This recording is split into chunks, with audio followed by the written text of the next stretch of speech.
Mesdames et messieurs, bonsoir. Toutes les choses ont une fin, même les meilleures. Et quand je dis les meilleures, c'est moi qui suis heureux de vous retrouver en cette dernière étape de cette itinérance en 4 temps autour de la laïcité. C'est vrai que c'est un concept philosophique pour certains, et surtout, en tout cas pour moi, c'est davantage un principe juridique. Alors pourquoi est-ce que j'ai une certaine réserve par réticence à la notion de concept philosophique? Parce que normalement, la laïcité ne doit pas acquérir une épaisseur idéologique ou une densité doctrinale, puisqu'elle n'est que le principe qui coordonne, qui abrite, qui permet la cohabitation, la coexistence des concepts, des doctrines, des idéologies. N'empêche qu'il n'en demeure pas moins que la laïcité s'adosse aussi à un corpus de valeurs, à une vision politique, au sens noble du terme, à la gestion des affaires dans la cité, et donc, pour certains, ça serait une forme de philosophie de l'État.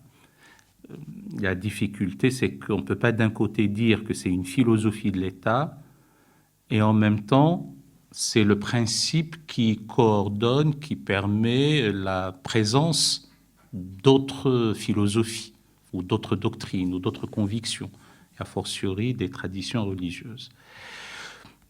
Il me semble que nous avons passé du temps avec la laïcité dans tous ses états.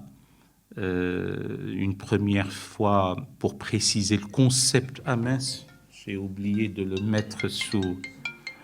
C'est ce qu'il faut. Et je dis souvent, n'oublions pas de le rallumer ou de le mettre à la sortie. Parce que parfois on l'oublie et on ne répond pas ou on rate des appels importants. Donc voilà. Je rappelle très brièvement ce que nous avons dit pour insérer cette dernière partie dans le sillage, et qui est une sorte d'épilogue en réalité.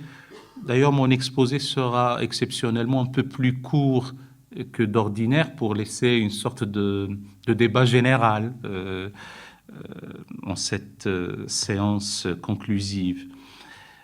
Donc, il y avait une définition, essayer de cerner le concept, l'idée, qu'est-ce que c'est que la laïcité, ou du moins ce qu'elle n'est pas. Je me rappelle avoir utilisé un terme technique à ce moment-là en disant que je donnerais une définition apophatique. Et qu'est-ce que c'est que l'apophatisme? C'est lorsqu'on n'arrive pas à définir quelque chose, mais on le définit par ce qui n'est pas. Et donc, ce n'est pas la religion de ceux qui n'ont pas de religion, ce n'est pas un système politique pourvoyeur de l'incroyance. La laïcité n'est pas le corollaire de l'athéisme. Qu'est-ce que c'est? La laïcité n'a pas besoin d'adjectifs ou d'épithètes. La laïcité n'est pas, que sais-je encore, on a dit ce qu'elle n'était pas de toute façon. La deuxième séance, c'était, me semble-t-il, l'une des plus importantes parce qu'elle était au cœur de nos problématiques actuelles, et qui était, est-ce qu'il y a une incompatibilité irréductible entre le fait islamique d'une manière générale et la laïcité de l'autre? Et j'ai essayé modestement de vous dire que déjà le fait de poser la question comme ça n'était pas pertinent. Je le dis pour moi, parce que nous ne sommes pas dans le même registre épistémologique. Comment voudrait-on qu'un concept et un principe juridique qui doit assurer la cohabitation des sacrés puisse être au même niveau qu'une tradition religieuse et un système pourvoyeur d'éthique, d'élévation spirituelle et d'intériorité en principe? Reste la question de la norme juridique. La norme juridique dans notre République et d'une manière générale, eh bien, doit être soumise à la raison, et donc une émanation rationnelle des hommes qui s'applique aux hommes pour le bien-être des hommes, des hommes et des femmes, bien sûr. Et si nous ne sommes pas contents, eh bien, l'alternance démocratique fera en sorte que la loi sera changée. Bien, et la troisième partie, c'était pour l'héritage des Lumières. En parlant des Lumières, qu'est-ce qui les a amenés? On a parlé un peu de Spinoza, on a parlé de tout le produit, des idées produites par les Lumières. J'étais quelque part un peu sévère sur tel ou tel aspect en disant que nous n'avons pas été, nous collectivement, fidèles aux Lumières. Et je dis toujours, je persiste à le croire et à le dire, que ces idéaux sont un point à l'horizon et que le Tocqueville de l'Amérique n'est pas le Tocqueville de l'Algérie et que le Jules Ferry de la métropole n'est pas le Jules Ferry des colonies, où l'école n'était ni laïque, ni obligatoire, ni gratuite. Et aujourd'hui, c'est la notion d'émancipation. Alors, l'émancipation, de qui, de quoi, pourquoi l'émancipation? L'émancipation, c'est étymologiquement, il y a le « et », le « privatif, et manu capare, étymologiquement, prendre par la main. Et donc, ne plus prendre par la main. Et pourquoi ne plus prendre par la main? Parce qu'à l'époque, l'esclave, quand on le vendait ou on l'achetait, on le prenait par la main. Donc l'émancipation consiste à affranchir l'être humain, au moins de l'asservissement et de l'esclavage. Et quand il s'agit d'émancipation, il y a l'émancipation ou la libération des contraintes extérieures, ce que j'appellerais les contraintes du corps, mais il y a aussi et surtout l'émancipation ou la libération des contraintes intérieures et qui, me semble-t-il, sont les plus importantes, les plus insidieuses, les plus subtiles et les plus difficiles à débusquer, à déceler. Les contraintes extérieures sont connues. Nous ne pouvons plus accepter l'exploitation de l'homme par l'homme, donc classique, même si on nous fait dire, selon la phrase classique et loufoque, que si le capitalisme est l'exploitation de l'homme par l'homme, le marxisme, c'est l'inverse. C'est l'homme exploité qui deviendra exploitant de l'autre. Mais en tout cas, ce n'est pas cette libération, cette émancipation des contraintes extérieures est importante parce qu'elle participe à redéfinir ou à asseoir en tout cas une bonne définition, une bonne idée de ce que c'est que la dignité humaine.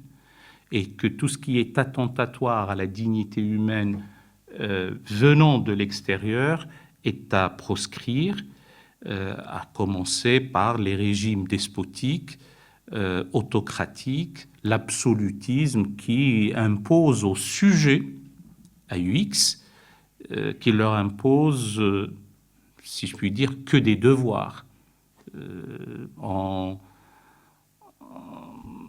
oubliant à tout le moins leurs droits.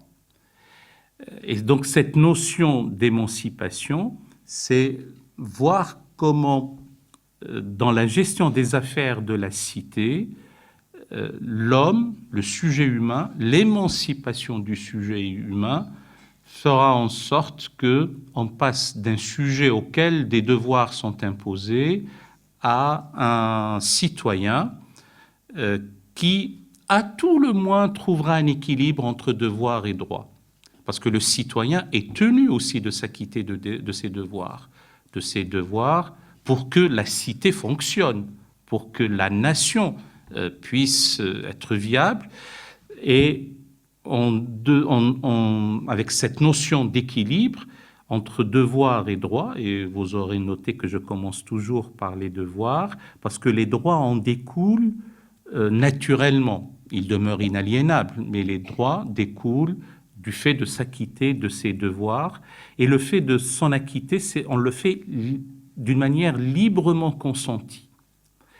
Et les droits qui en découlent sont, encore une fois, la conséquence naturelle du fait de s'acquitter de ses devoirs. Et là, le citoyen le fait en homme libre, en homme et en femme libre, j'ai envie de dire en égaux libres.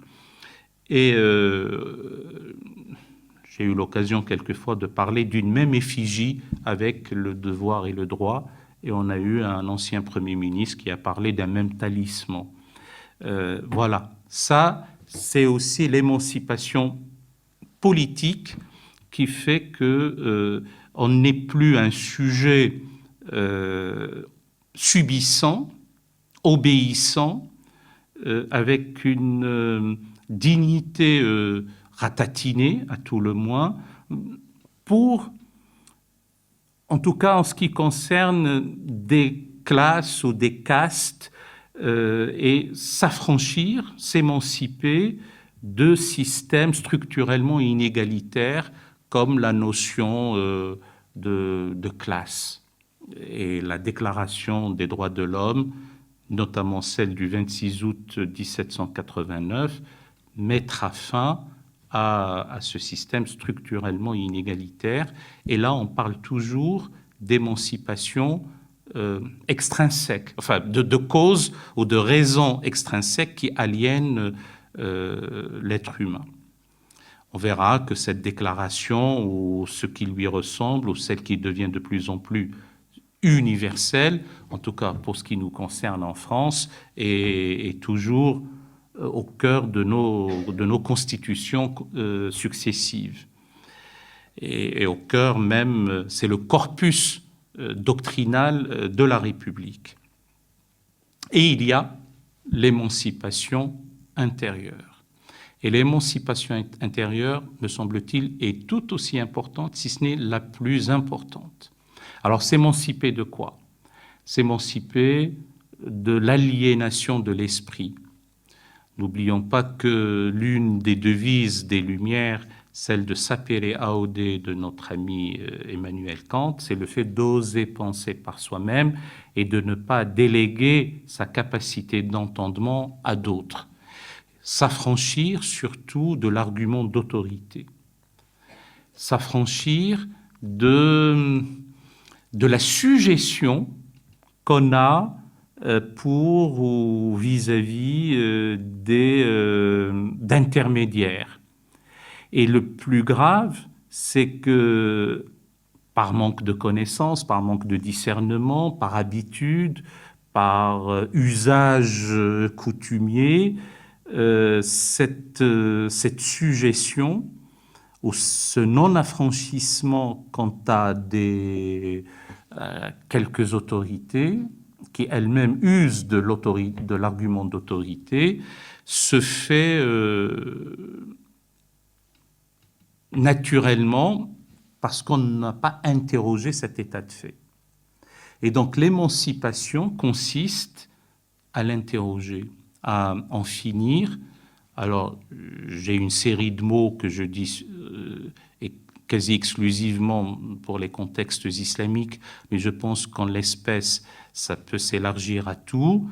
C'est le fait de sortir des enfermements doctrinaux, d'en finir avec les clôtures dogmatiques, de dégeler les glaciations idéologiques et de libérer l'esprit de sa prison. Il n'y a pas pire que les prisons qui n'ont pas de barreaux, en quelque sorte, et qui sont...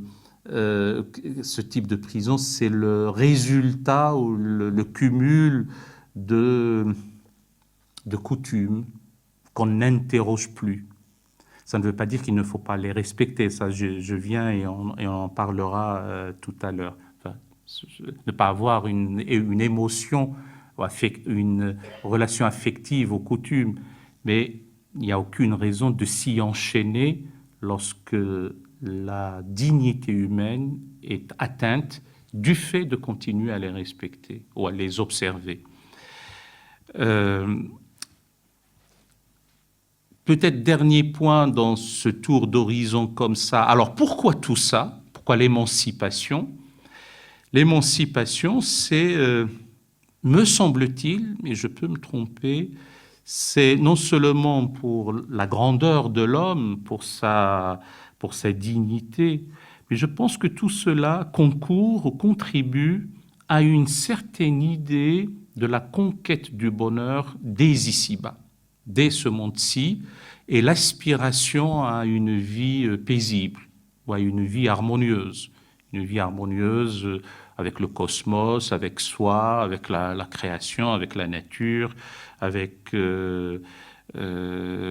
autrui, avec l'altérité, et surtout, comme l'être humain est un être social, non seulement c'est un être parlant, rationnel, un animal parlant, un zoon logikon, comme on dit, c'est aussi un être humain vivant en groupe, vivant en communauté. Et pour que cette vie en communauté ne donne pas lieu à de frictions et qu'elle soit la plus harmonieuse possible, il y a ces notions de faire que le membre de la communauté, l'individu, puisse accéder à un état de liberté et d'émancipation. Alors, où est le lien maintenant avec la laïcité? Et pourtant, à quelques reprises, j'ai parlé du passage du sujet au citoyen. J'ai l'air de charger davantage la colonisation. Je continuerai toujours à le faire. On a eu des cas où on est passé du sujet de l'Empire, du Second Empire, à sujet de la République, dans les colonies aussi. Si j'insiste sur ce point, c'est pour dire toujours que cette affaire d'émancipation s'arrache, ne se donne pas. C'est le résultat de beaucoup de conquêtes et d'avancées éthiques et d'avancées juridiques. J'ai dit le mot, le droit. Le lien avec la laïcité, c'est pas que j'oublie, on met de côté tout ce que j'ai raconté lors des 3 épisodes précédents. Aujourd'hui, c'est que la laïcité va de pair avec cette notion d'émancipation. Quoi qu'on en dise, quoi qu'on pense, la laïcité, dans certains cas, est même mal comprise. Sous d'autres climats et dans d'autres contrées, soit de bonne foi, on ne comprend pas le mot et on pense que c'est synonyme quasiment de voyoucratie, parce que c'est le régime de ceux qui n'ont ni loi ni foi. Donc, mais dans d'autres situations, ce n'est pas de bonne foi, c'est de mauvaise foi qu'on traduit où on veut faire comprendre que la laïcité est synonyme de l'incroyance ou corollaire de l'athéisme. Et Stéphane vous l'a fait savoir tout à l'heure, ironie du sort, dans le débat actuel, certains le brandissent. N'oublions pas qu'il y a des laïcistes ou certains qui se drapent derrière la laïcité pour mener des actions à l'encontre de telle ou telle composante de la nation. Mais le fait de l'opposer comme avec des critiques non fondées, comme à l'encontre de l'émancipation est un non-sens. Et à mon avis, il y a une double méprise. La première méprise, c'est qu'on n'arrive pas à discerner, voire à distinguer 2 registres, là aussi, le registre de la culture et le registre du droit. Et si on arrive à le faire, on aura une seconde conquête dans la séparation. La première est celle de la politique d'avec la religion, et d'une manière subséquente, sans qu'elle soit nécessairement inscrite, c'est une distinction, en tout cas un discernement à faire entre les questions culturelles et les questions juridiques. Je m'expliquerai dans quelques instants sur cette notion-là. Pourquoi, pour le premier cas, c'est fondamental le fait de séparer la politique de la religion? C'est parce que, vous m'avez entendu le dire plusieurs fois, on ne gouverne pas selon le désir politique de Dieu qu'on n'est que quelques-uns à avoir pénétré. On ne gère pas la cité selon la volonté divine qu'on n'est que quelques-uns à avoir scruté et de surcroît vouloir l'imposer à autrui. Ça ne se passe pas comme ça. Et si on pense que ça doit se passer comme ça, c'est une arnaque intellectuelle. Moi, je ne sais pas qui a pu pénétrer le désir politique de Dieu. Il y a encore une autre arnaque intellectuelle, certes c'est dans les contextes islamiques contemporains, quand je dis contemporain, je parle aussi de la fin du 19e siècle, 20e siècle, c'est le fait d'ériger la révélation coranique, le Coran, comme la constitution de l'État moderne. Bon, à un moment donné, il faut savoir séparer ces choses-là tranquillement. Et dans l'histoire récente, enfin, quand même, qui remonte à quelques siècles, je fais mienne la parole et même le travail, l'écrit de Paul Hazard, professeur au Collège de France, qui n'est plus de ce monde, qui en 1935, dans son livre « Crise de la conscience européenne », nous explique qu'il y a eu un basculement qui s'est fait en l'espace de 35 ans, de 1680 à 1715. On est passé quasi massivement de Bossuet à Voltaire. L'aigle de Meaux, Bossuet, dans ses harangues et dans son homélie, dans ses sermons, théorise et insiste sur l'absolutisme et la monarchie de droit divin. Et 35 ans, c'est peu. Mais la mue, la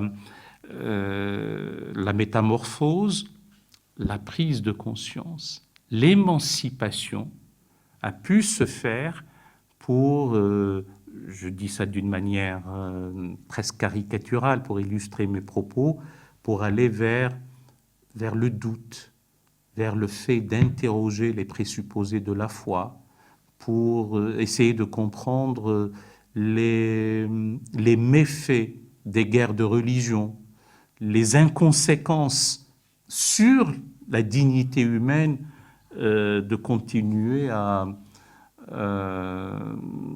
vouloir imposer un ordre qui serait un ordre divin. On verra tout à l'heure que, en disant toujours depuis quelque temps qu'on a... et donc, vous m'avez entendu le dire parce que je le crois fondamentalement et je n'ai pas changé depuis octobre, en tout cas d'analyse, que dans d'autres contextes, et notamment les contextes islamiques, le fait d'avoir raté la séquence moment Descartes, moment Freud, explique pourquoi, et quand je parle de séquence, c'est ce qu'il y a aussi entre les deux, pourquoi la collusion du religieux et du politique demeure encore, en dépit même du bon sens. Nous sommes au XXIe siècle. Et cette séquence, il ne s'agit pas de la rattraper uniquement, il s'agit de la rattraper, de l'étudier, de l'ingérer, de l'assimiler, de la critiquer, de la dépasser, parce qu'il n'y a aucune raison de rester au maître du soupçon, qu'on appelle les maîtres des secondes lumières, c'est-à-dire Marx, Nietzsche et Freud. La vie évolue, la pensée doit évoluer, et les penseurs, notamment musulmans, doivent contribuer à cette émancipation du sujet humain, de la personne humaine, tenant compte de la séparation de la politique avec la religion. Et j'ajoute, me semble-t-il, mais ça je le soumets à votre sagacité, à une compréhension distinctive en tout cas des questions culturelles et des questions juridiques. Alors je m'explique. Donc ça c'est la première méprise, je vous ai dit qu'il y en avait deux. La première méprise, c'est que on considère que par fidélité à des coutumes, à des normes culturelles, des choses qui sont non négociables. On peut avoir, j'ai dit, de l'affection, de l'émotion même, une fidélité à ce patrimoine, mais l'émancipation, et notamment l'émancipation intérieure, incite à interroger ce patrimoine et à l'assumer comme tel, l'assumer dans ce qu'il a de merveilleux et de bien, et à le critiquer en ce qui aliène ou ratatine l'être humain, et notamment dans sa dignité. On peut donner des exemples. L'exemple le plus frappant sont les mutilations, notamment les mutilations génitales, voilà, je n'ai pas dit le mot, mais l'excision, c'est vrai, ça c'est inacceptable, ça heurte la conscience humaine. En réalité, le critère de base, c'est l'intégrité physique et morale de la personne humaine. Donc, il y a les châtiments corporels, les punitions collectives, les exécutions publiques, tout cela doit évoluer. Et bon, donc, a fortiori, je ne parle pas uniquement dans notre pays, ici en France, mais d'une manière générale, sans vouloir imposer quoi que ce soit, je pense qu'il y a une portée universelle, à tout le moins universalisable, mais moi j'ai la faiblesse de dire et de croire qu'il y a une portée universelle, non seulement à la séparation de la politique avec la religion, mais il y a aussi à tenir compte du droit, des normes juridiques, et la production du droit et la fabrique de la loi doit être laissée, tout cela doit être laissé à la raison humaine. Alors on peut parler de la raison, de quoi s'agit-il au juste? Est-ce qu'il s'agit de la raison résonante, la raison instrumentale à double critère, avec un tiers exclu, mais qui ne nous avait pas prémunis à travers l'histoire, et notamment l'histoire récente du bolchevisme, du nazisme, des idéologies séculières, voire malheureusement du fanatisme religieux? Oui, mais en tout cas, il faut entendre le fait d'exercer sa raison et pourquoi pas au XXIe siècle parler d'une nouvelle rationalité, d'une raison émergente qui allie à la fois les ressources inventives des technosciences, de la nanotechnologie, de l'intelligence artificielle, du cognitivisme, comme on dit, des biotechnologies, et de la cybernétique, etc. Et en même temps, l'invariant besoin de transcendance, la soif inextinguible de spiritualité, la quête d'un absolu, les sempiternales tentatives de réponse aux questions toujours présentes et qui taraudent l'esprit humain, sur la question des origines, la question des fins dernières, le sens de la vie, etc. La seconde méprise, tout aussi simple et qui découle de la première, c'est de considérer la laïcité elle-même comme un produit culturel. Et donc ce serait un produit culturel de la France ou des Français. Et donc, la laïcité, et avec le respect des droits de l'homme, ça ne s'appliquerait pas en Chine, ou ça ne s'appliquerait pas en Arabie Saoudite, ou ça ne s'appliquerait pas en Iran. Alors peut-être que le mot laïcité est encore en pinaille. Moi, je ne vois pas pourquoi le mot démocratie est devenu quasi universel, ou il est universel dans toutes les langues. Il suffit simplement de le siniser, de le nipponiser, de l'arabiser, de le turquiciser ou que sais-je encore, et c'est le cas.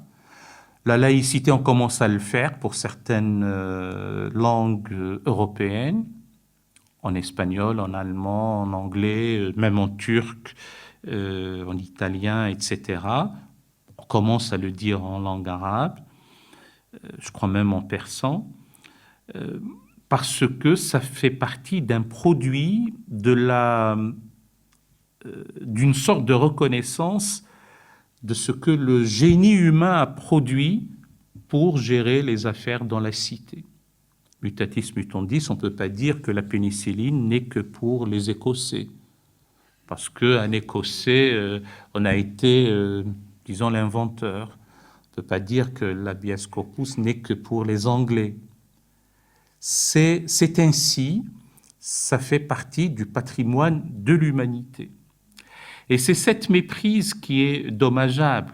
Mais non, ça concerne l'Occident, encore, ça ne concerne que la France. C'est une spécificité française. Cette seconde méprise donne lieu à un double méfait. C'est ce que j'appelle une amnésie et une myopie, si ce n'est une cécité. L'amnésie, elle est dans l'histoire. C'est une longue conquête. J'ai parlé d'arrachement. On arrive à cette émancipation que lorsque l'on a su et pu s'affranchir de l'Église.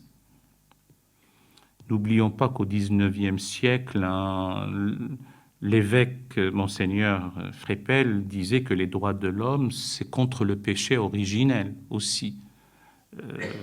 Par exemple, 1827-1891 de mémoire, et je crois que c'est Monseigneur Frépel qui a fondé l'Université catholique de l'Ouest du temps où il était évêque d'Angers. Voilà un exemple. On peut citer des exemples comment les idées ont évolué. Donc c'est un long processus. Et parler simplement d'un produit culturel français ou une spécificité française, c'est oublier que cette affaire est cumulative. Je ne vais pas ramener les choses uniquement au monde musulman, mais je pense que la charte de Tombouctou y contribue, pour une part. Un Averroès, de par la distinction des deux registres, quand il disait s'il devait y avoir une quelconque contradiction entre les données révélées et la démonstration philosophique, c'est à la révélation de céder le pas devant la philosophie, parce que la vérité ne contredit pas la vérité, mais l'accompagne et témoigne pour elle. Dans son traité décisif, y a contribué à son niveau.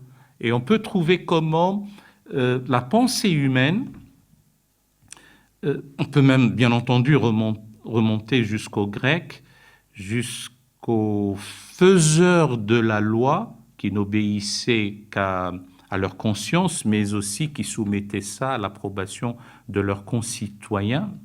Certes, la cité ou la police n'était qu'avec les hommes libres, c'est tout, les citoyens libres, en dehors des femmes, des esclaves et des métèques.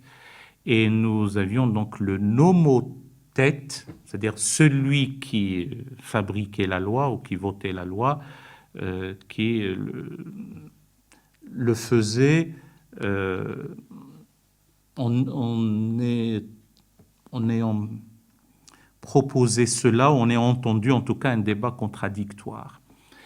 Voilà, c'est un long processus et ce n'est pas qu'un produit culturel. Ça, c'est ce qui concerne l'amnésie de l'histoire.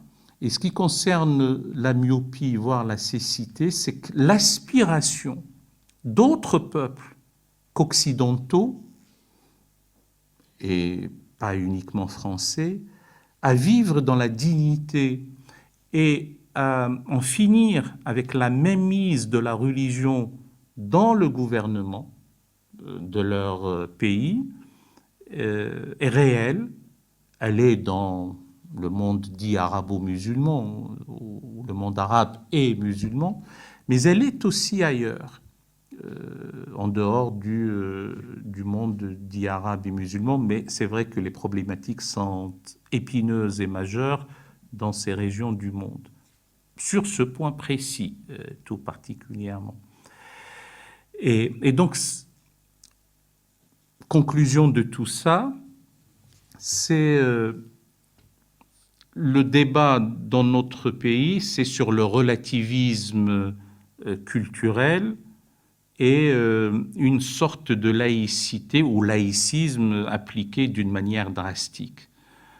Il ne s'agit pas de faire la synthèse à la Hollande, il s'agit avec beaucoup de froideur d'esprit, de distanciation, de trouver une situation d'équilibre qui, du point de vue du droit, garantisse le respect de cet équilibre des devoirs et des droits de tout citoyen, appréhendé in abstracto de toute autre appartenance dans un premier temps. C'est le citoyen dans la cité, comme membre d'une association. Il se trouve que cette association est une association politique, autofondatrice de sa propre légitimité. Et on n'a pas besoin d'un quelconque référent, d'un quelconque principe transcendant ou autre pour légitimer cette association politique. Pour certains, c'est problématique, ce n'est pas suffisant, ça donne lieu à des problèmes, etc. Mais pour l'instant, c'est ce à quoi le génie humain, en tout cas au moins en sciences politiques, dont je pense que l'armature intellectuelle est en perpétuel échafaudage, mais en tout cas, ça, c'est le premier point, c'est cet équilibre qu'il y a entre le relativisme culturel, la juxtaposition de communautés et elles-mêmes, en temps de crise, se replient à l'intérieur, parce que c'est bien d'être dans l'ivresse du nous fusionnel. Alors d'aucuns disent, oui, mais ça marche, ça fonctionne. Ce n'est pas l'idée que je crois qu'on se fait de l'exercice politique, donnant la possibilité à l'ensemble des citoyens de participer à la décision politique, et à travers leurs représentants, les citoyens ont un contrôle sur la loi qui les intéresse. Bon, c'est vrai que les débats actuels montrent que cette question est très, très à la fois fragile et tout aussi épineuse. Et Stéphane me parlait de Rosan-Vallon qui, dans son dernier ouvrage, veut démultiplier les espaces de démocratie, je ne sais plus si on doit dire maintenant participative ou pas, mais en tout cas des espaces de débat, de parole, de prise de décision, etc. Et donc le second point, et c'est avec ça que je finis, s'il doit y avoir une corrélation entre la laïcité et l'émancipation, c'est aussi l'émancipation de la pression communautaire du groupe. Et c'est terrible. Combien surtout en l'espèce, en ce qui concerne, je ne les prends pas délibérément, uniquement, exclusivement comme exemple, comme une fixation. C'est simplement parce que c'est un cas récurrent qui vient de ce qu'on appelle la composante islamique de la nation. C'est peut-être même le cas ailleurs, dans les contrées où les sociétés sont majoritairement musulmanes. L'ennui avec les islamistes, pour faire simple, ce n'est pas tant le fait de s'occuper de leur relation avec le divin, c'est de s'occuper de la relation d'autrui avec le divin. Et donc on soumet l'individu à une telle pression qu'il n'arrive pas à s'émanciper, là aussi, de cette forte pression. Dans ce cas précis, si on a envie de jeûner, on jeûne, si on a envie de prier, on prie, si on a envie de s'acquitter de l'aumône, on le fait. Si on n'a pas envie, on ne le fait pas, parce que c'est la relation ex abrupto, directe, qui est celle de la foi avec Dieu. Ça doit être compris comme ça. Et à supposer qu'il y ait un exemple à donner, on le fait par le témoignage, par sa façon d'être, mais ce n'est surtout pas en exerçant un contrôle sur les consciences. On a même malheureusement des cas, mais ailleurs, où même l'administration judiciarise tel ou tel manquement à l'observance d'un rite ou d'un commandement religieux. Et si on continue comme ça, le chantier pour la libération et le fait de pouvoir s'émanciper est un chantier qui est grand. Donc il n'y a pas mieux que l'autonomie du sujet ou de l'individu au sein déjà de sa propre communauté. Elle-même n'est qu'une composante au sein, si nous restons dans notre pays, au sein de la communauté nationale, qui est une communauté d'un destin commun. Voilà, je crois que j'arrête là parce que j'ai assez parlé, c'est presque pratiquement le temps habituel de l'exposé. Et puis je vous écoute avec attention et intérêt. Merci.